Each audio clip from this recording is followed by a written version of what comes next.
Okay, we might get started here now. Now we might hand over to Renee just to give you a little an overview of what they're planning with the hill climb event, and then we'll hand it to Dave Reidie to start this wonderful motorcycle. Thanks, Anthony. G'day everyone, my name's Renee. I'm 1/3 of the organising committee of COF, King of the Hill. The other organising members are Tony and Nick. And Nick's the main driving force behind this. He has a passion for vintage hill climb motorcycles and cut downs. And basically last year we were sitting down near the bar there, and there came in conversation that Nick really wanted to do a vintage hill climb, and Tony, who's a drinker, said, "What the hell, let's do it." And so what eventuated 1 year ago is that we've sat down and organised to do a traditional American vintage hill climb. And basically we're doing it on the ACT New South Wales border on the Yass side. We've got a private property where a gentleman has graciously lent us his property for free. And to make it more interesting, a D9 dozer's coming in to make it just that little bit more steeper, because the hill's too easy to get up at the moment. So what it is, the focus of the bikes is mostly around 1920s to 1950s British and American motorcycles, but we have allowed the later model up to 84 to be run because they're not that dissimilar from the early bikes.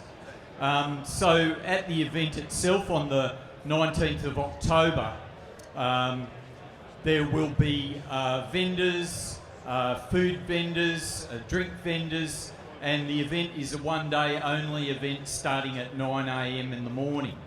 And so you can see some of the bikes here, and particularly with Jake's Knucklehead and Nick's Panhead, they're pretty typical of the style of bike that we'll be running on the day. And we want as many people to come along for the first time event, because if it happens once and it goes off like a bomb, we can keep doing it. And if we can keep doing it, we can keep the interest in vintage motorcycle racing alive.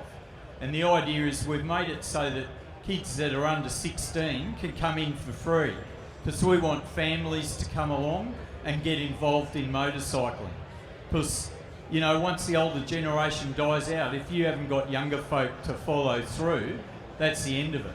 But we want to keep it alive, and this whole event is about making something traditional and fun. It's about the guys riding the bikes, and it's about the spectators getting absorbed into something that is traditional and has a long history that dates back to the early days of motorcycling. So on that note, please grab a flyer. It's got the details and all the address details and the date for when the event occurs. Posters are up for sale, stickers are up for sale. If you're interested in racing, we've got the rule books here. We have the internet address for where you can find the rules online and information.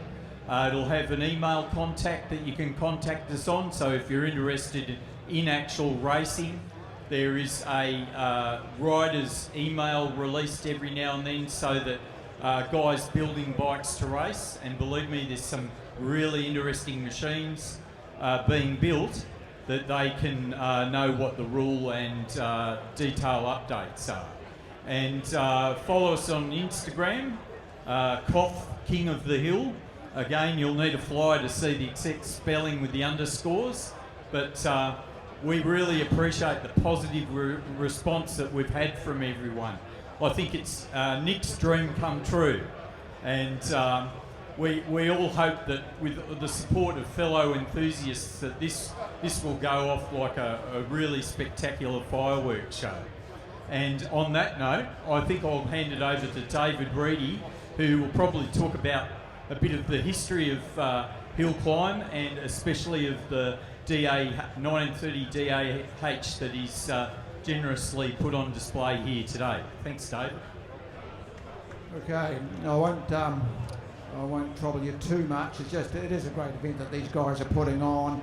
And remember that these hills are just a virtual straight up hill. So this picture over here gives you an example of what a factory rider was achieving at the end of a several 100-metre hill, probably on about a 25-degree climb. Only the very best of factory riders got to the top. Now, if you were a really lucky factory rider, and there was only about 8 of them, you got one of these machines here. This is 1930. Unusually for Harley Davidson, it was overhead valve at the time. Their first foray into overhead valves. Indian had it 3 or 4 years earlier, and Petrali went on to be a national champion for about 7 years on these very machines. There's about 15 left existing in 2 different variations.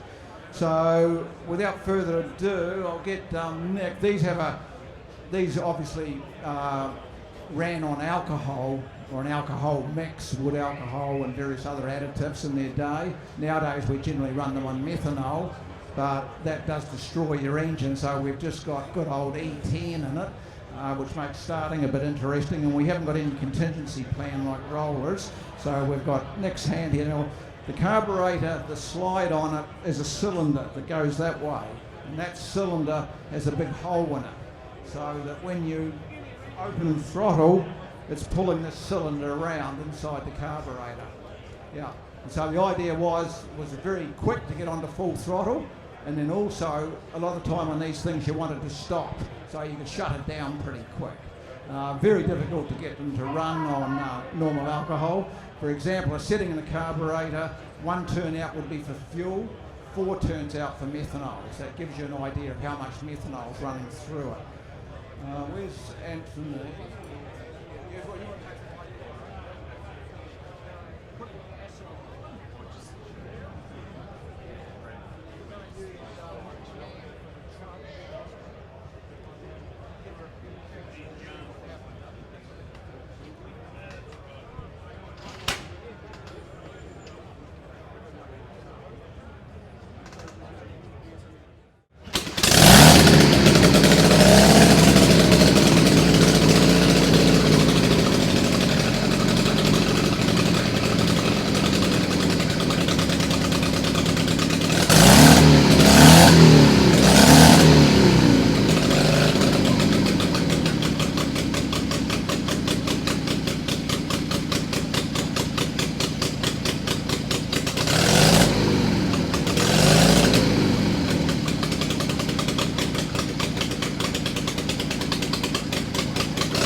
Yeah, so that's it. It's quite a challenge to get one to run that well on a throttle barrel carburetor. I've got several of these bikes, and for whatever reason, this one runs, quite well on it. But the noise is pretty awesome. And when you think about a Harley, it's meant to be an old slugger, side valve, VL that couldn't pull the skin off a rice pudding, and you can just feel the throttle response on this, and it's just electric. And I was listening to the Vincent before, and I thought, I might stick with the DAH. Thank you, one.